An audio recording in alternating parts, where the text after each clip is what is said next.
how you're doing. I hope you're all doing well. So today, I'm gonna be doing something a little bit different. I, embarrassingly enough, just discovered that Michael's, the arts and crafts store, offers online classes for free. I did not know this was actually a thing, and today I am going to be putting myself through the ringer. I'm gonna be challenging myself with something incredibly difficult. Food art. I'm not good at it. I cannot decorate food at all. Wow, I can tell it's a paint palette, even if it's a bit wonky.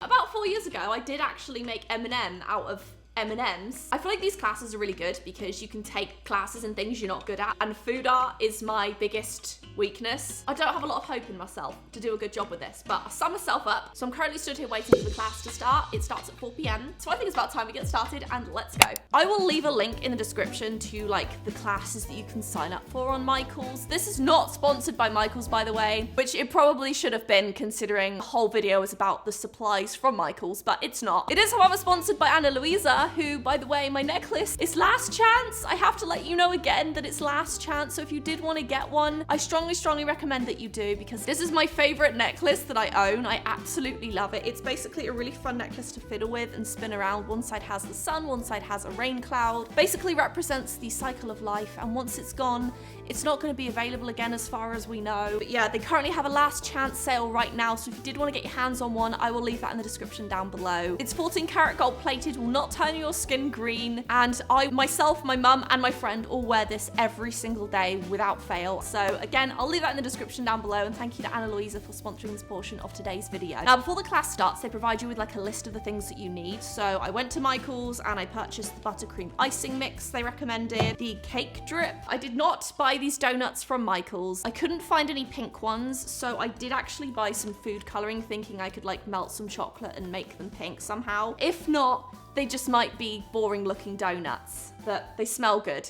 We'll try to resist the urge to eat them today. I also bought this thing, which is a thing. I also bought this other thing, which I'm guessing you smush it round the side. I don't know. I have no idea. And then this I already owned because it's just a basic piece of kitchenware. Oh, and I also bought this thing, which spins, but it'll help us do whatever we're doing today. Turns out badly, it's because it's live. I'm basically working alongside what she's doing right now. Of course, we are using the satinized buttercream icing mix. Buttercream icing mix. Ooh, oh my god. Ooh, it smells like Betty Crocker cream cheese frosting. Water, and it's fresh and ready in minutes. Okay. I think someone asked, where do you get the cake drip and the buttercream? You can get this all at your local Michael's. I'm sorry, I'm getting really annoyed that people are asking where you can get these things when there was a blatant list before we signed up for the class. Like, be a good student and look at the class list. Room temperature, salted or unsalted butter. Okay, well, I didn't know this had to be room temperature, so I'm gonna have to put it in the microwave right now. So I'm gonna do this whole pail of the icing mix. Okay. 2 sticks of butter. Okay. And oh, it smells so good. Normally when you make buttercream, you have to bake all your butter. You're gonna use more butter than we're using today. You're gonna have to use powdered sugar and vanilla extract. Oh.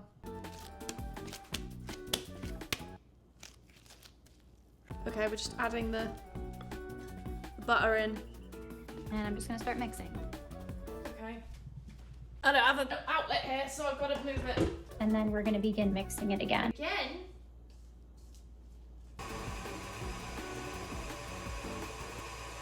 Okay, this is what I got. I have 2 cakes. We were supposed to do 3. I did 2 because mine are quite thick, especially this one. So I just decided to go with 2 because I also forgot to buy another mix. So we're doing 2. It's a nice white color. So this is what I would do to help reduce any air bubbles or air pockets, is I just take the spatula and I slap it back and forth. So I think this consistency is good. Okay, that's the trouble. Whenever I put icing on cakes before, it always like rips the cake apart. I have refrigerated mine though, so hopefully they won't be too crappy. So for this, I'm going to need my cake turntable. Yeah. And I always like to use a larger cake board that's bigger than my layer size. Okay. And I'm just gonna take each cake layer, place it down, make sure it's nice in the center. I have cold cake layers, they're not frozen. Can I put a little bit underneath here to make it stick? That'll do. You don't have to do that if you're using a coated cake board. Do I level my cakes? Don't you put the top off? Right. So here, what I'm using right now are cakes that I've actually gotten from the supermarket. I feel like this is already gonna be bad because I didn't even out that layer because I didn't know that we had to because she didn't mention it till someone asked. Okay, so I just put my second cake layer on, and now I'm gonna add another layer of buttercream. You always wanna be conscious of how much buttercream is in your bowl, how much you're putting on the cake, because you wanna make sure that you're gonna have enough for your outer layer. Okay, so I've just leveled this one out and it's gonna be so freaking uneven now, but there's not much I can do about it because it's gonna be a big gap on the side. So don't judge me. I am gonna go back and I'm gonna level this cake because it's bugging me that it's not level, because I'm gonna have extra cream left over. I've taken the top layer and I'm gonna redo this layer.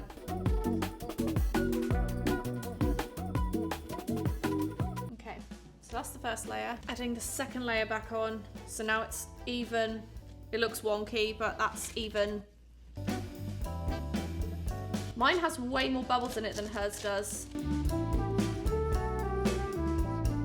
When you are doing the crumb coat, you might want to have a separate bowl next to you to wipe off any of your extra buttercream in case there are crumbs on your spatula. This way you don't have any crumbs into your nice fresh buttercream for your outer layer. Okay, now at this point, you're gonna see all of this buttercream that's kind of like overflowing the sides. Okay. How come it's all over my hands, but it's not all over hers? Okay, we're locking in the crumbs, everyone. Okay, we're making a crumb coat.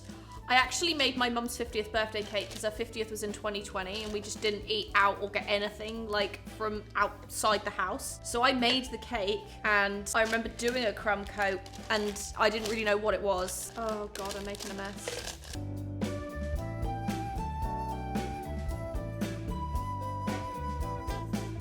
Why do people keep asking what ingredients you need? It was on the class list! There's like some sort of weird little crevice at the bottom of my cake, like right there, that I don't know what to do with. Okay, I'm actually quite happy with that. I think it looks quite decent.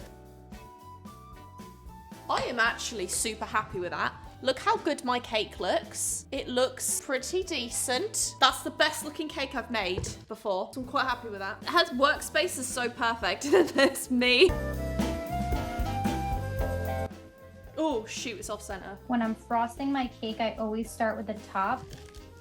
And the reasoning for that is because I want the top to be as smooth as it possibly can because of that pull technique that we do at the top edge to get those sharp edges. So I want the top to be as smooth as possible. I'm struggling to get the top smooth. Like hers is super smooth. I'm having a really hard time doing that. I think my cake moved. No, I think it's the icing. Never mind. As we smooth it, you're gonna have to end up going back in, filling in like little divots. You'll see where it wasn't completely even. I'll show you what that looks like. The crumb coat is popping through again. So it's not supposed to be super smooth yet. Like I said, I like to make sure the top is really smooth before I start scraping the sides. There's a hair on mine. It's not my hair. I mean, I've got a hole in the middle, though. There's a hole in the middle because this isn't long enough for my cake. Your cake is smaller than mine. The freaking crumb coat is showing again. No! Stop doing that. Can we just make the side view the main screen, please? Oh, she's using that one now. So as I'm scraping the sides, it's lightly up against the cake. We don't want to scrape off all the icing. The goal here is to just get the sides smooth. Yeah, I don't know about this. This is not working for me. My frosting is disappearing from the bottom though, and I'm not even touching the bottom. There's like gaps. There's like gaps. Do you see the gaps on my cake? I swear, cake baking and decorating is an art in itself. It really is. It's not easy. Okay, mine's looking a little better now. It's a little smoother. Okay, at this point, what I love to do is put my sink on hot water, and because I'm using like this stainless steel style bench scraper smoother, I run that under the hot water and this gets nice and warm and hot. And then I do scrape again. And that makes the buttercream just kind of melt together, and it helps really create smooth sides if you're struggling getting a smooth side. Okay, so I have warmed up my scraper thingy-mabob, and she said to just, it'll help melt it together.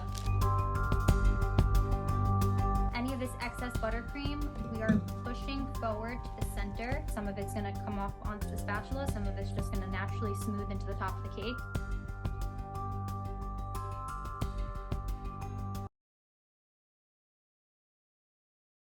So we have to heat this stuff up in order to do it. I think I've got icing in my hair. I've got so many crumbs on it now. This is so bad. Okay, Three donuts. Wait, what? Oh, okay. Just going to carefully dip them in. Look how beautiful that pink color is. I love this cake drip because it's ready to go. Other than microwaving it, you don't have to. Right, now we're doing the donuts. I don't have sprinkles. Oh, cool. Okay, so there's one. Okay, so there's the donuts. Mine don't look as presentable as hers for some reason. My cake does not look good. It's really hard because I'm moving my cameras at the same time. This freaking cake this cake does not look good. Oh!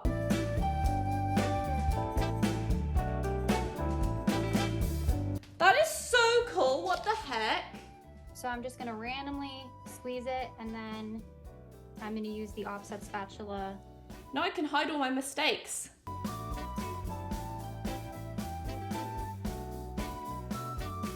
This is definitely an art in itself. I'm gonna be honest, mine just still looks like a crappy homemade cake. We can go back to the side view and I'll show you guys how we're going to apply the donuts. I have 3 donuts, and one of them I'm going to cut in half. Okay, let's try and smooth this over now. This looks so bad. I'm not even kidding, it looks so bad. Oh crap, it's solidified already. Hers looks annoyingly perfect. And then place it on the cake, so it looks like that. Okay, I'm gonna try and smooth this out with a second layer because it's solidified on me very quickly, but it's not very even. Oh my god, that side looks so bad. All the sides look bad, actually. So I can't even like hide it from you and pretend that it looks good because it doesn't. Put some sprinkles on the top, yeah. Mine kind of solidified already, so that doesn't look too great. So I'm just gonna cut it in half. Which is the best side? This side, probably. She's done. I'm not. Her cake looks so good. Mine looks like crap. So this is my cake. Looks delicious. That was so stressful. I like it when I can pause things and I had to go the whole time. This looks like a Homer Simpson cake. It's not even the best cake I've ever made, despite the tutorial. I think what didn't help was the fact I wasn't able to pause it. I just went all the way through because it was just a class. But they do upload these classes to YouTube apparently the following day, so I will link this tutorial for you if you wanted to try it for yourself. There's one thing I want to try though, but I need to heat this up again. I want to try adding little swells or something because the texture of this is awful.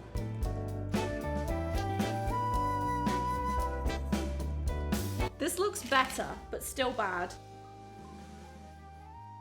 Okay, I think that helps a little bit. I'm gonna try and even these edges out too now, because they don't look great. Okay, that looks better, but still not great. I'm actually gonna try adding drips to the donuts now to make them look a little better. Okay, so it's still not great. I clearly need to work very hard on my cake decorating skills because I am not very good at it. But it was a lot of fun to do, I will say. I'm actually really excited to now know that Michael's does a lot of online free classes that you can take, and it's kind of fun because you can do it alongside other people. So yeah, I would definitely recommend checking them out. There's obviously a bunch of arts, crafts, and baking hacks and tricks and classes on there that you can take. But yeah, for now, here's my drip cake. It's mine, you know, you can tell it's mine because of how it looks. But yeah, thank you so much for watching this video. I really hope that you enjoyed it. Take care of yourselves, and I will see you in the next video.